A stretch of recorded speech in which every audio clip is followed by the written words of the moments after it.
오늘은 안디옥 교회 이야기 두 번째 시간입니다. 안디옥 교회. 스데반이 순교하죠. 그때 예루살렘 교회에 큰 환란이 있습니다. 그 환란을 피하여서 흩어진 자들이 가는 곳마다 그냥 흩어지는 것이 아니라 예수님의 이름을 증거합니다. 예수님을 믿는 믿음 때문에 흩어지고 있는데 그들 가는 곳마다 예수님을 증거하는 이유는 성령이 그들과 함께 계셨기 때문이죠. 자, 그리고 가는 곳마다 그들은 유대인들이기 때문에 유대인의 관례를 따라서 이방인들하고는 말을 섞지 아니하고 유대인들에게만 복음을 전했는데, 안디옥이라는 교회에 이르러서는 그 유대인들이 드디어 이방인들과 말을 하기 시작하고 그들에게 예수 그리스도를 증거합니다. 근데 그 놀라운 현장을 성경은 어떻게 이야기하냐면은 그때 주의 손이 그들과 함께 하셨다라는 표현을 쓰고 있습니다. 그들 개개인이 예수님의 이름을 증거하고 있지만 예수님께서 그들과 함께 하시고 예수님의 능력으로 그들과 함께 하셨다고 말씀을 하시죠. 자, 그러자 수많은 사람들이 교회로 들어오게 됩니다. 거기는 이방인들이에요. 한 번도 하나님을 알지 못했고 한 번도 예수를 알지 못했던 그들이 교회 안에 들어와서 교회를 이루기 시작합니다. 이 소식이 얼마나 놀라운지 이 안디옥에서 예루살렘까지는 상당히 400마일 이상 걸어서 이게 먼 거리입니다. 그런데 예루살렘 교회에서 바나바를 파송하여서 이 안디옥 교회를 섬기게 합니다. 자, 바나바는 착한 사람이요 성령과 믿음이 충만한 사람이라고 이야기를 합니다. 어떻게 보면 믿음과 삶이 아주 균형을 이루어서 교회 안에서뿐만 아니라 교회 바깥에서도 정말 어떤 믿음의 사람답게 살아가고 있었죠. 그가 무슨 메시지를 선포하게 됩니까? 주와 함께 굳건히 머물러 있으라. 우리 영어로는 remain true to the Lord. 진실되게 주님께 붙어 있으라라는 이야기죠. 우리가 지난주에 제가 이것을 찐이다라고 이야기했죠. 주님께 찐이 되어라고 그 한마디 이렇게 외칩니다. 주님께 진실되게 사십시오라는 그 메시지. 근데 그 바나바의 메시지는 삶이 뒷받침되는 메시지였죠. 메시지와 메신저가 함께 가고 있습니다. 자, 그로 말미암아 또 성경은 이야기를 할 때 수많은 사람들이 주께 돌아왔다라고 표현을 합니다. 교회 안에 많은 사람들이 불어나게 됩니다. 사실 이 부흥은 예루살렘 교회의 부흥하고 조금 다르죠. 안디옥 교회의 부흥과 예루살렘 교회의 부흥의 차이가 있다면은 예루살렘 교회는 다 유대인들이었어요. 그래서 그들은 다 하나님을 다 알아요. 예. 하나님, 창조주 하나님, 그리고 우리를 구원하시는 하나님에 대해서 어릴 때부터, 태어날 때부터 들어왔던 하나님에 대한 이야기를 너무나도 잘 아는 사람이었습니다. 그죠? 예루살렘 교회는. 근데 안디옥 교회는 조금 다르죠. 어떻습니까? 이방인들 전혀 모르죠. 하나님이 누군지 모르고, 알 수가 없죠. 들어본 적이 없으니까. 근데 그들에게 하나님을 전해주기 위해서는 구약 성경, 우리가 가지고 있는 구약 성경 말씀을 가지고 그들에게 전해야 되는데 그들은 비행 지식이 전혀 없어요. 어떻게 보면 이 바나바가 같이 사역을 할 때 그들 가운데 예수를 믿는 감격은 있었겠지만 그 가운데 어떻게 보면 신앙의 기초가 없다고 해야 될까요? 너무 기쁘긴 한데 내가 믿는 하나님이 도대체 누구인지, 내가 믿는 예수님이 어떤 분인지 분명히 성경을 통해서 말씀하시는데 그에 대한 지식이 없는 것이죠. 자, 그들에게 이 예수님이 누구신지 하나님이 누구신지를 가르쳐 줘야 되는데 바나바가 생각한 사람 최고의 적임자가 있었습니다. 그 사람이 누구였을까요? 바로 사울이라는 인물입니다. 여러분 사울 생각나십니까? 우리 신약 성경에는 사도 바울이라고 이렇게 등장을 하게 되죠. 사울. 원래는 정말 유대인 중에 유대인, 바리새인이 어떤 사람이냐면은 우리가 알고 있는 구약 성경 있죠. 구약 성경을 외우는 사람들이에요. 구약 성경. 별로 안 놀라시네요. 외웁니다. 그리고 바리새인들이 12살이 되면 구약 성경에 보면 메시아에 관한 예언이 309절 정도가 있는데 그거를 성경 순서대로 외울 수 있는 거예요. 네. 이 사울이 지금 다소라는 곳에 있습니다. 다소는 사울의 고향이기도 한데요. 그 사울이 그 다소에서 아주 이제 영적으로 숙성되는 기간을 가지고 있어요. 네. 하나님께서 이 사울을 통해서 이제 앞으로 사도 바울을 삼아서 모든 이방 가운데 복음을 전하는 사도로 부르셨지만 그 준비되는 과정으로 좀 지금 다소에 있습니다. 근데 다소까지 지금 바나바가 찾으러 갑니다. 지도를 한번 보여주시겠습니까? 지도.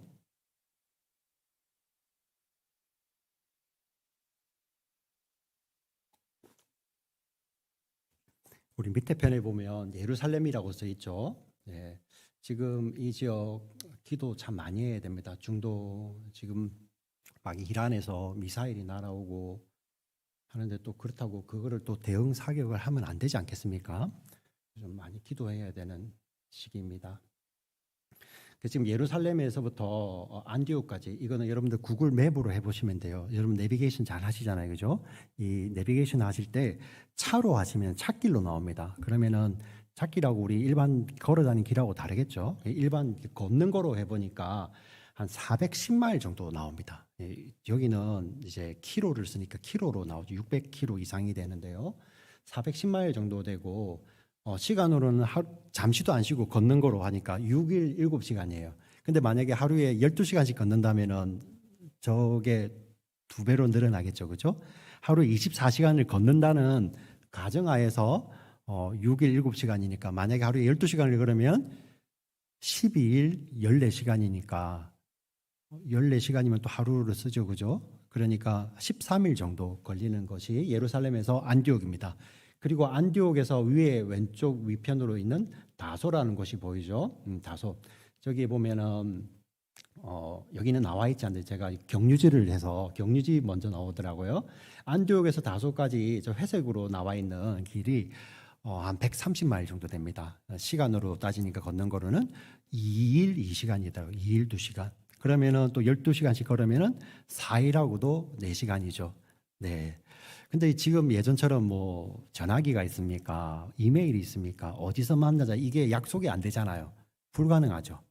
네, 불가능하죠.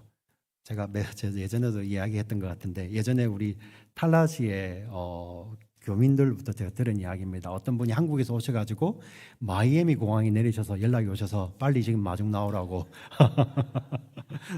당신 집 앞에 와 있으니까 빨리 마중 나오라고 여러분들은 뭐 별로 안 놀라시네요. 그 정도야 뭐 걸어서 가시는 느낌인데.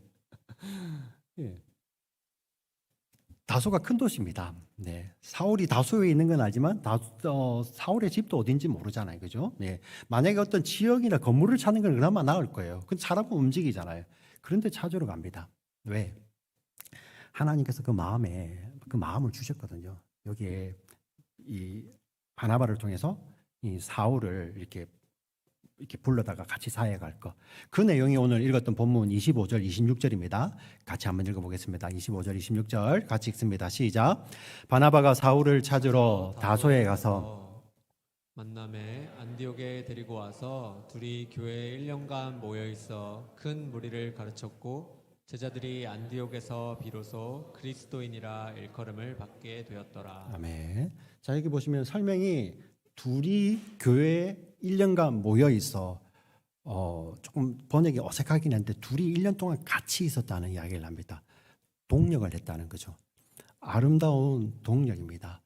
사실 둘 다 필요한 사람들이죠. 어떻게 보면 우리가 뭐 바울이 어떤 사람인지 요즘 유행하는 MBTI 뭐 모르죠. 예, 바나바가 어떤 MBTI인지 우리 모릅니다. 모르는데 그냥 성경에 나타나는 것으로만 보게 되면 바울을 이야기할 때, 사울을 이야기할 때요. 특별히 사도행전에 나옵니다. 사울이 아그리파 왕 앞에서도 이 죄수의 신분으로 있으면서도 막 복음을 전해요. 그래서 아그리파 왕이 네 많은 지식이 너를 미치게 하는구나.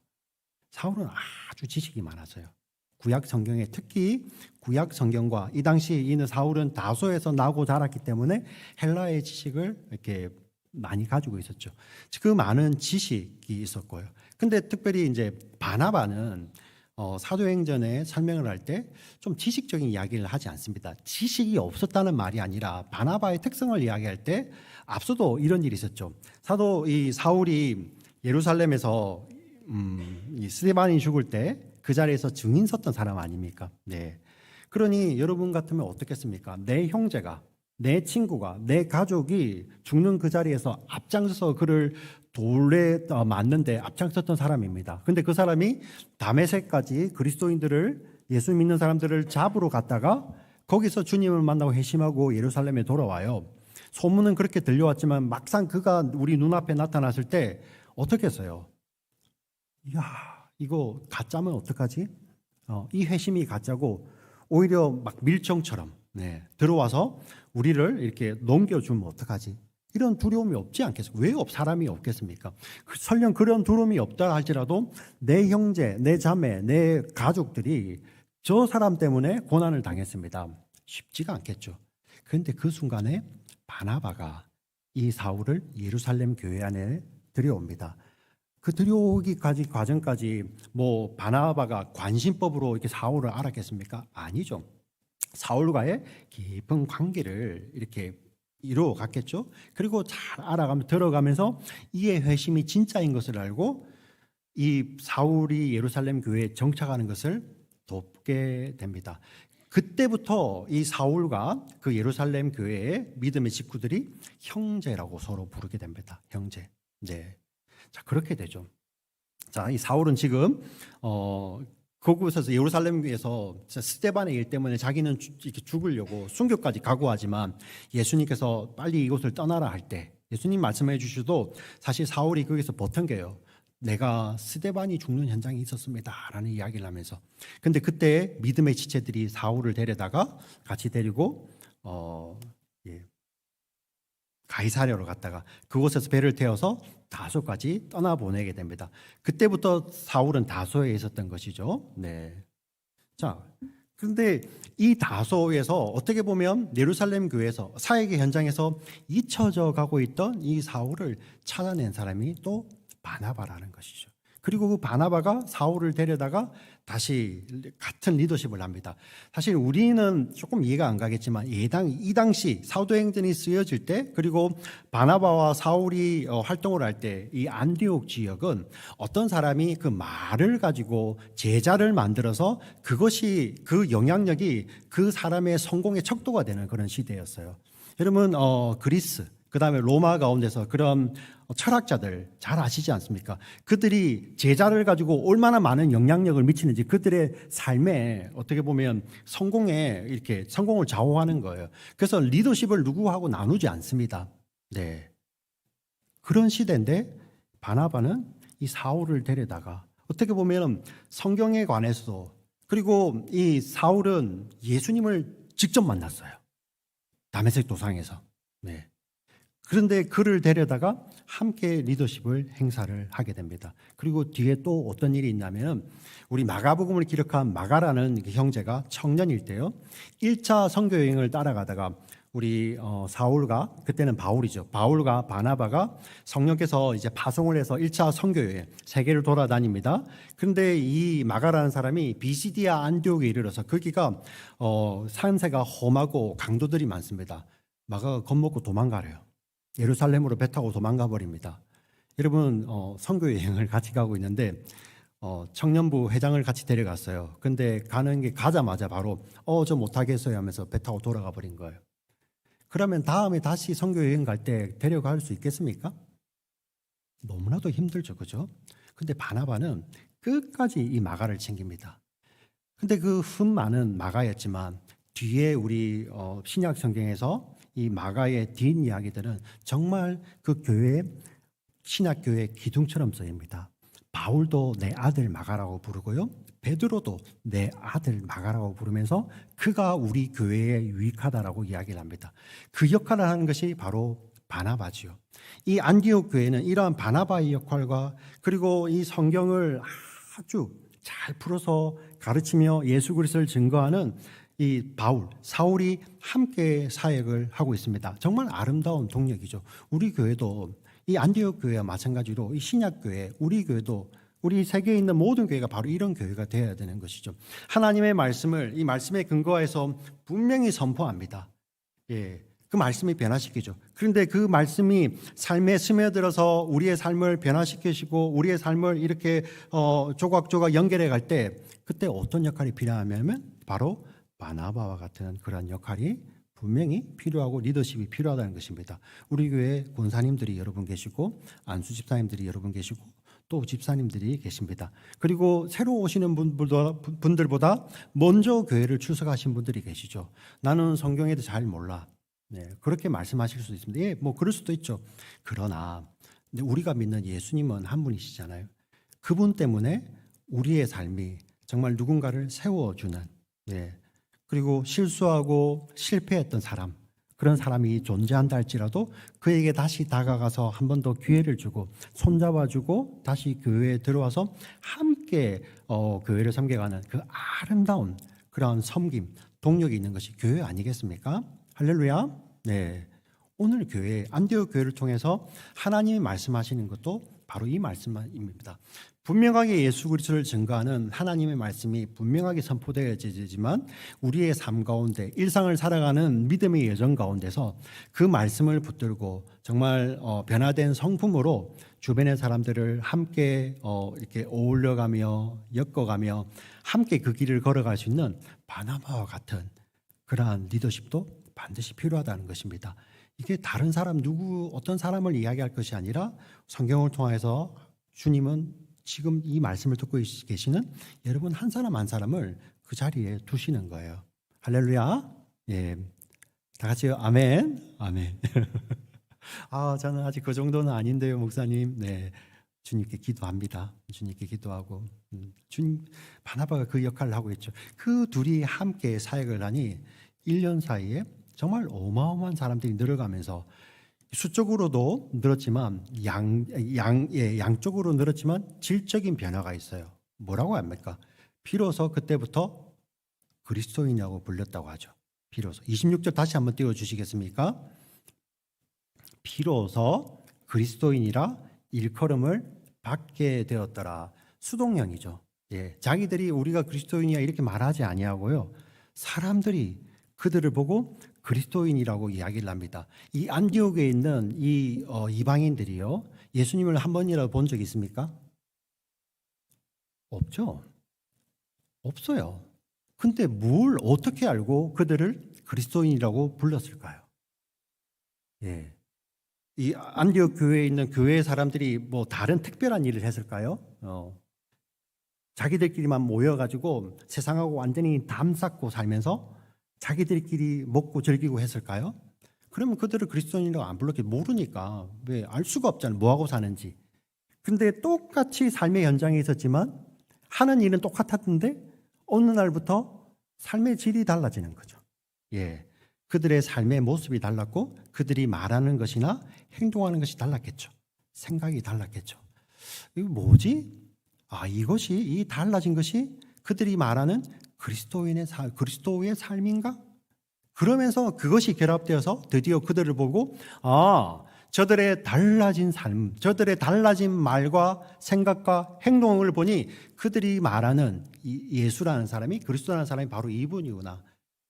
그래서 그리스도인이라는 것이 그리스도께 속한 자들이라는 뜻인 거죠. 할렐루야. 네. 이렇게 드디어 그리스도인이라고 불립니다. 어떻게 이런 일이 벌어질 수 있었을까요? 복음이 먼저 들어와서 그들의 마음을 변화시켰겠죠. 그리스도의 심장이 뛰기 시작합니다. 그리고 말하는 것이나 생각하는 것이 예전에는 어린아이와 같았던 자기중심적으로 자기 사랑에 갇혀있던 사람이 예수의 사랑 때문에 변하면서 말하는 것이나 생각하는 것이 이제 어린아이의 일을 버리고 그리스도의 사랑으로 바뀌게 되는 거예요. 그래서 말에서 행동하는 것에서 생각하는 것에서 그리스도가 나타나기 시작하는 것이죠. 그래서 드디어 그리스도인이라고 불립니다. 그리고 우리 사도행전을 보게 되면 이 그리스도인들이 그리스도 때문에 핍박을 받지만 이 그리스도인이라고 불리는 것을 조금도 주저하지 않아요. 네. 너무나도 감격해서 비로소 불린 그것에 감격하는 것이 바로 안디옥 교인인 것입니다. 할렐루야. 네. 자, 이곳에서 이 그리스도인이란 삶은 어떤 것인지 도대체 이들의 눈으로 봤을 때 그들의 변화된 삶이 무엇인지 이해가 그 다음에 이어지게 됩니다. 우리 27절부터 28절 한번 읽어보겠습니다. 27절, 28절 같이 읽겠습니다. 시작. 그때 선지자들이 예루살렘에서 안디옥에 이르니 그 중에 아가보라 하는 한 사람이 일어나 성령으로 말하되 천하에 큰 흉년이 들리라 하더니 글라우디오 때에 그렇게 되니라. 예. 자, 그때는 이제 비로소 드디어 그 사람들이 그리스도인들이라고 불리던 그때에 예루살렘 교회에서 한 무리가 옵니다. 그들이 이제 선지자들이 있었다고 이야기를 합니다. 자, 그 중에 아가보라는 한 사람이 한 예언을 합니다. 성령으로 말하되, 그냥 일반적으로 말하는 것이 아니라 여기 세마이온이라는 것에서 어떤 표적이라는 것을 이야기합니다. 어떤 표적을 보면서 말하는 것 같아요. 사실 이 아가보는 여기도 나오지만 사도행전 21장에 보면 사도 바울이 3차 선교 여행을 마치고 이제 돌아가는 길이에요. 돌아가는 길에 이 아가보를 통해서 성령께서 말씀해 주십니다. 사도 바울의 띠를 가져다가 아가보가 자기 손발을 묶어요. 손발을 묶으면서 이 띠의 주인이 예루살렘에 가면 이렇게 묶여서 많은 고난을 받게 될 것이다. 그 띠의 주인이 누구였겠습니까? 바울이에요. 바울, 사울. 3차 선교 여행 때. 그러자 수많은 바울의 제자들이 못 가게 막 말리는데 바울은 그래도 올라가죠. 이게 주님의 뜻이다. 이것은 나를 피하라고 하는 것이 아니라 이런 고난이 있음에도 불구하고 나를 올려 보내셔서 그 가운데 이제 나를 이방인에게 더 복음을 전하는 대로 이렇게 쓰임 받을 것이라는 확신이 있어요. 그리고 이 과정을 통해서 사도 바울은 드디어 로마까지 가게 됩니다. 네. 근데 그때 예언을 했던 사람이 바로 이 아가보인데요. 오늘 본문에서도 이렇게 이야기합니다. 천하에 큰 흉년이 들리라. 그리고 클라우디오 때에 그렇게 되니라. 이 클라우디우스 황제죠. 로마의 네 번째 황제입니다. AD 41년부터 AD 54년까지 다스렸던 황제인데요. 그때 AD 46년부터 48년 그 경에 어떤 일이 있었냐면은 이 예루살렘 이 팔레스타인 지역이죠. 그 터키 지역까지 큰 흉년이 듭니다. 네. 자, 지금부터 2000년 전이죠. 자, 요즘이야 사실 어떤 과학이 발달해서 내년에 흉년이 들 것 같으면 미리미리 대비를 하잖아요. 그리고 지금 이렇게 경제적으로 만약에 불경기가 오게 되면 요즘은 또 이렇게 국가든 어디든 경제 지식이 있어가지고 대비를 하잖아요. 예전에 우리 뭐 경제 대공황 같은 거 맞았을 때 나라가 잘못 대처해서 그게 엄청나게 공황으로 빠져드니까 이제는 그런 경험들이 쌓여가지고 이런 어려움이 일어날 때 미리미리 대비를, 물론 어려움은 오겠지만 대비를 하잖아요. 지금처럼 2024년 뭐 경제학 하시는 분도 계시고 여기에 또 뭐 날씨 관계, 뭐 농업, 뭐 이렇게 일을 하신 분들 계심에도 불구하고 그 일이 오면 어려워요. 대비를 해도. 그래서 불황이 오면 사람들이 어떻게 됩니까? 불황이 오면 사람들이 움츠러들잖아요. 움츠러들죠. 소비도 줄이고 그 전에 했던 일들도 정말 필수적인 거 빼고는 다 줄여가죠. 그래서 사람들이 뭐 누구를 돕다가도 막 줄여 나가잖아요. 근데 여러분 2000년 전에는 그냥 이런 흉년이 오면 그냥 온몸으로 이렇게 부닥치는 거예요. 온몸으로. 막 자기들이 다 굶어야 되죠. 근데 여기 보시면 예루살렘 지역에만 흉년이 들 거라고 말하지 않습니다. 천하에 그들이 살고 있는 그 영향력 미치는 그 지역에 큰 흉년이 들 거라고 해요. 야고보가 그렇게 예언을 합니다. 성령으로 말미암아 예언을 해주시는데도 불구하고 이 안디옥 교회들이 어떻게 하는지 오늘 뒤에 한번 보실까요? 29절 말씀 한번 보여주세요. 29절 같이 읽습니다. 시작. 제자들이 각각 그 힘대로 유대에 사는 형제들에게 부조를 보내기로 작정하고. 예, 안디옥 교회 그리스도인들 제자들이 각각 그 힘대로 유대에 사는 형제들에게 부조를 보내기로 작정하고 천하의 흉년이 듭니다. 안디옥 지역에도 흉년이 들어요. 삶이 팍팍해집니다. 더 움츠러질 수밖에 없어요. 그런데 그 그리스도인들이 했던 것이 무엇입니까? 이제 안 되겠네. 모든 것을 줄이고 우리 걸 아껴야겠네. 아니요. 유대에 사는 형제들, 예루살렘 교회, 특별히 예루살렘 교회는 굉장히 독특한 교회입니다. 예루살렘 교회는 사실 터전이 예루살렘에 있던 사람들보다도 어떤 세계 각국에 흩어져서 터전이 달랐어요. 자, 그런데 그 터전을 다 버려두고 명절 지키러 왔다가 예루살렘에서 남은 자들이 많죠. 지금도 그런 사람들로 많이 전도가 되고 있는 교회입니다. 그래서 재정이 약할 수밖에 없고 예루살렘 교회 구조상 거기엔 과부들도 많았고요. 그리고 같이 왔던 사람들 중에서 남편이 죽게 되면 그 가족들은 어떻게 해요? 그래서 구조적으로 가난한 사람들이 많을 수밖에 없는 그러한 교회입니다. 네.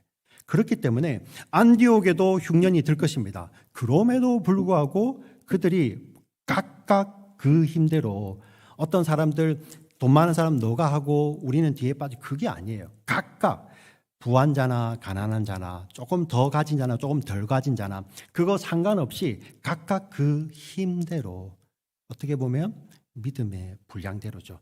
한 사람당 1인당 얼마씩 똑같이 액수를 내, 회비처럼 내, 1인당 10불 이렇게 하지 않습니다. 네. 어떤 사람에게는 10불이라는 금액도 부담이 될 수 있잖아요. 그죠? 예. 그분들은 1불을 드리든 몇 센트를 드릴 수 있겠죠. 근데 어떤 사람은 너무 많이 가졌는데 그 10불은 집에서 떨어지면 죽지도 않아. 예. 그렇게 하지 않았다는 거예요. 각각 그 힘대로 유대에 사는 형제들에게 부조, 구제연금입니다. 특별히 우리 헬라어 원어는 디아코니아, 섬김이죠. 이를 통하여서 이 안디옥 교회의 형제들이 유대 예루살렘 교회의 형제들을 섬깁니다. 근데 한번 생각해 보세요. 안디옥 사람들은 이방인이면 헬라인이에요. 피도 하나도 안 섞여 있습니다. 유대인들하고. 왜 형제예요? 왜 형제입니까? 한 번도 본 적도 없었을 거예요. 그렇지 않습니까? 안디옥 교회 새롭게 믿기 시작한 사람들은 한 번도 본 적이 없는 그 사람들을 위해서. 근데 그들을 형제라고 부릅니다. 왜 그렇죠? 아버지가 같잖아요. 아버지. 하나님이 아버지가 되시고 예수의 피를 나누고 이제 한 성령이 역사하기 때문에 한 번도 본 적이 없는. 네. 그리고 안디옥과 예루살렘은 다른 나라입니다. 안디옥은 시리아고요. 예루살렘은 이스라엘이죠. 다른 나라입니다. 유대. 네. 그런데 서로 형제라 부르며 그들에게 이것을 보내게 됩니다. 그리고 그것을 모아서 바울과 바나바가 가져가게 됩니다. 30절을 같이 읽겠습니다. 30절 같이 읽습니다. 시작. 이를 실행하여 바나바와 사울의 손으로 장로들에게 보내니라. 아멘. 이 천하의 흉년이 드는 이 시기에 하나님께서 예수님께서 예루살렘 교회를 먹이세요. 어떻게 먹이십니까?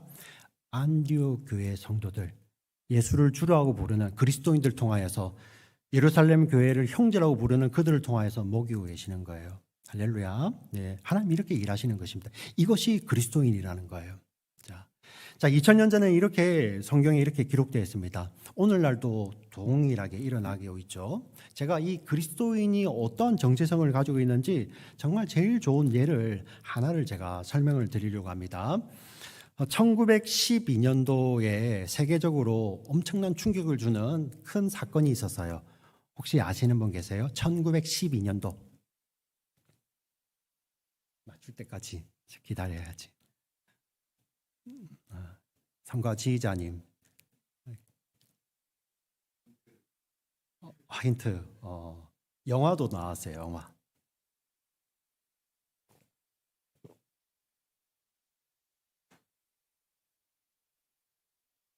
자, 흑기사.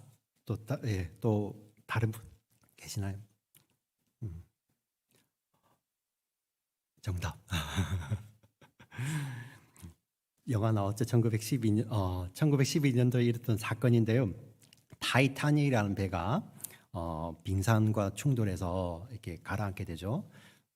정말 그 어마어마한 호화 유람선이었는데 빙산하고 충돌해서 가라앉습니다.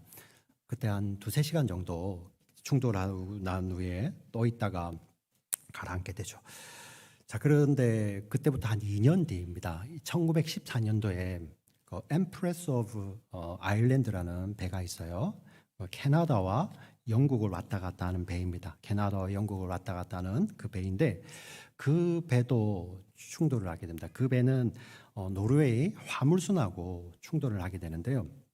이 배는 타이타닉하고 달리 14분 만에 가라앉습니다. 14분 만에. 자, 그런데 좀 신기하게도 물론 많은 인명 피해를 가지고 오게 됩니다. 1477명이 그 안에 배 안에 타고 있었어요. 선원들과 승객들이 합쳐서 1477명이 타고 있었는데 그 가운데서 465명이 살아요. 예. 물론 한 1012명은 이렇게 세상을 떠나게 되지만 그런 끔찍한 사건임에도 불구하고 14분 만에 가라앉은 배치고는 많이 살았죠. 예. 타이타닉은 2-3시간 있었음에도 불구하고 그 시간에 비해서는 아마 타이타닉 사건이 있었던 이후에 얼마 되지 않아서 그런 일이 벌어져서 더 조금 대비가 되어 있을 수도 있을 거예요. 그럴 수도 있지만 14분은 이렇게 그러기엔 또 너무 짧거든요. 근데 도대체 어떻게 이런 일이 있을 수 있을까 보니까 이런 일이 있었던 거예요. 그때는 이제 1등실, 2등, 우리 뭐 크루즈 같은 데 보면은 조금 등급이 있지 않습니까? 돈 내는 것 따라서. 근데 그 2등실에 누가 많이 타고 있었냐면은 그 당시 구세군들, 구세군, 이렇게 셀베이션 아미 있지 않습니까? 거기에 이제 유스 리더들이 167명이 타고 있습니다. 근데 그들이 거의 다가 20대예요. 20대. 10대 말에서 20대. 이들이 있었던 2등실은 정말 감사하게도 이렇게 옆에 그 구명정에는 구명 그 라이프 자켓 있죠. 그 이렇게 뭐 이걸 뭐라고 합니까? 한국말로 라이프 자켓을 구명조끼 그죠? 구명조끼가 있는 곳하고 이 2등실이 가까웠대요. 그래서 이들이 이것을 전원 다 착용할 수 있었다는 거예요. 예, 전원 다 착용하고 배가 가라앉을 때 바다로 다 같이 뛰어들었죠. 그런데 뒤에 이제 집계를 해보니까 그들 가운데 7명만 살아남은 거예요. 160명은 죽든지 실종이 되든지. 너무 이상하죠. 네. 그런데 또 거기서 7명도 구명조끼를 안 하고 있는 거예요. 분명히 그들이 다 구명조끼를 하고 뛰어들었는데 안 하고 있는 거예요. 너무 이상해요. 이 젊은 사람들이 어떻게 이렇게 희생이 많이 되었지? 근데 그 이야기들 현장에 목격했던 그걸 경험했던 사람들의 이야기가 계속 이제 전해지고 더해지잖아요. 여러분 1914년 5월 29일입니다. 새벽 2시경이에요. 네. 그래서 이제 5월 29일이니까 여름이 다가오지만 캐나다입니다. 캐나다. 여러분 여름에 샌프란시스코 앞바다에 수영하러 들어갈 수 있어요? 여름이라도 못 들어가죠. 추워서요. 그죠? 여기는 캐나다입니다. 네. 그래서 우리가 이렇게 장비 없이 그냥 맨몸으로 들어가게 되면 우리 심장이 못 견뎌요. 1분도 채 못 버티죠. 네. 근데 만약에 이제 구명조끼를 해서 이렇게 앞뒤로 심장을 보호하고 있으면 살아있는 시간이 조금 늘어나게, 생존 시간이 늘어나겠죠. 근데 그때 이 구세군들이 167명이 동시에 그 바다에 이 구명조끼를 입고 뛰어들었는데 그 현장에 있던 사람들의 증언이 그렇습니다. 그들이 다 수영을 헤엄을 치면서 옆에 사람들에게 가서 예수님의 복음을 전하며 그 구명조끼를 양보하더라는 거예요. 근데 그 가운데 한 사람이 이렇게 증언을 하고 있습니다. 그는 건강한 남성이었어요. 그에게 자기 표현으로는 19살 정도 되는 자매, 소녀가 다가와서 구명조끼를 주더라는 거예요. 처음엔 받았다가 너무 양심의 가책이 느껴져서 다시 그에게 돌려주면서 나는 이거 못 받는다. 네. 그러자 그 여인이 이렇게 물어보는 겁니다. 영어로 이렇게 물었겠죠. Are you a Christian? 당신은 그리스도인입니까? 남자의 대답입니다. No. 네. 그러자 그 여인이 그 자매가 이렇게 말을 이어갑니다. I'm ready to die. 나는 죽을 준비가 되어 있습니다. I will go to heaven. 나는 하나님 나라로 갈 것입니다. 그 말을 하면서 but you are not. 당신은 아니에요. 그래서 you must live tonight. 당신은 오늘 밤에는 살아야 됩니다. 그리고 그 조끼를 주고 이 우리 자매는 사라져갔다는 거예요. 그 남자분이 그렇게 이야기를 합니다. 자기는 그날 2번 건짐을 받았다. 한 번은 그 어둠 가득한 그 차가운 바다에서 건짐을 받았고, moreover, 더해서 나는 나의 죄로부터 건짐을 받았다. 어떤 이야기입니까? 그날 밤에 그 그리스도인인 그 자매가 준 것은 그 물에서 건지는 라이프 자켓, 구명조끼만 아니라 정말 우리의 죄로 말미암아 영원히 죽을 수밖에 없던 우리를 구원하시는 영원한 구명조끼 되시는 영원한 생명의 구명조끼 되시는 예수 그리스도를 그 그리스도인 자매가 전해준 것입니다. 네. 근데 그 자매가 혼자 그렇게 한 것이 아니라 167명 전원이 다 그랬다는 거예요. 네. 어떻게 이럴 수 있을까요? 네. 어떻게? 그들 가운데 예수 그리스도의 심장이 뛰고 있고 그들이 말하는 것이나 행동하는 것, 생각하는 것이 예수님과 동일했죠. 네. 2000년 전 그 기근의 현장에서 예루살렘을 먹이셨던 예수님이 그 안디옥 교회를 통해서 그리스도인들 통해서 먹이셨던 그 예수님이 그날 밤에 구원하실 그 물로부터 구원하실 그 100명 이상의 그 생명을 예수님께서는 그 그리스도인들 통해서 구해 주시는 것이죠. 그리고 그 사건이 거기에서 끝나는 것이 아니라 영원한 생명. 여러분 너무 놀랍지 않습니까? You must live tonight. 당신은 오늘은 살아야 됩니다. 왜? 아직 찬스가 없었으니까요. 이게 바로 그리스도인 아니겠습니까? 네. 오늘을 사는 우리들에게도 그대로 이 말씀을 주시는 것 같습니다. 참 공교롭게도 내일 우리 여선교에서 과테말라 선교지로 떠나게 됩니다. 우리가 이렇게 미국이 과테말라보다 물질적으로 더 많기 때문에 가는 건 아니에요. 물론 우리가 더 많이 가졌으니까 나누기는 하지만 정말 필요한 건 그들에게 그리스도의 복음이지 않습니까? 그 복음이 뿌려지는 현장 가운데 그리스도인들이 가는 이유는 그 그리스도인들을 통하여서 예수님이 그대로 말씀하시고 만져주시고 터치해 주시고 하는 그 일들이 이루어지는 것이죠. 오늘 사는 우리 탈라시 아닌 침례교회 우리 지체들에게도 똑같이 말씀이 적용되는 줄 믿습니다.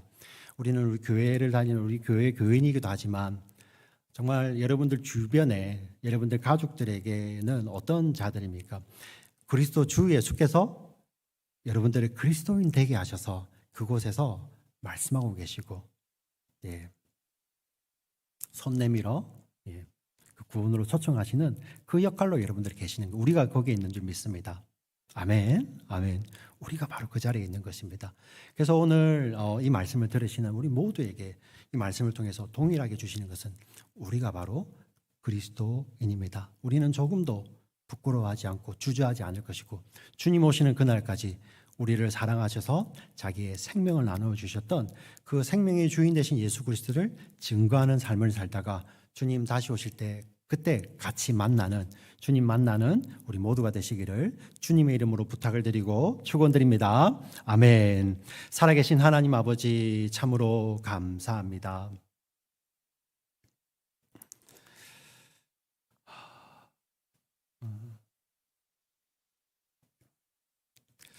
하나님 정말 저희들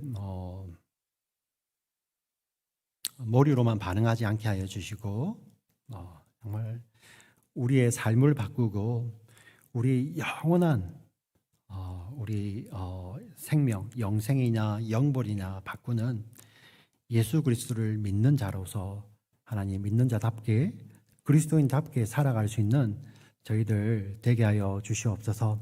하나님 지식이 늘어가는 것이 아니라 정말 하나님의 생명의 복음이 예수 그리스도의 생명의 복음이 들어와서 우리의 심장을 그리스도로 뛰게 하여 주시고 우리의 말하는 것이나 행동하는 것이나 생각하는 것이 예수님과 똑 닮은 그리스도인 되게 하여 주시옵소서.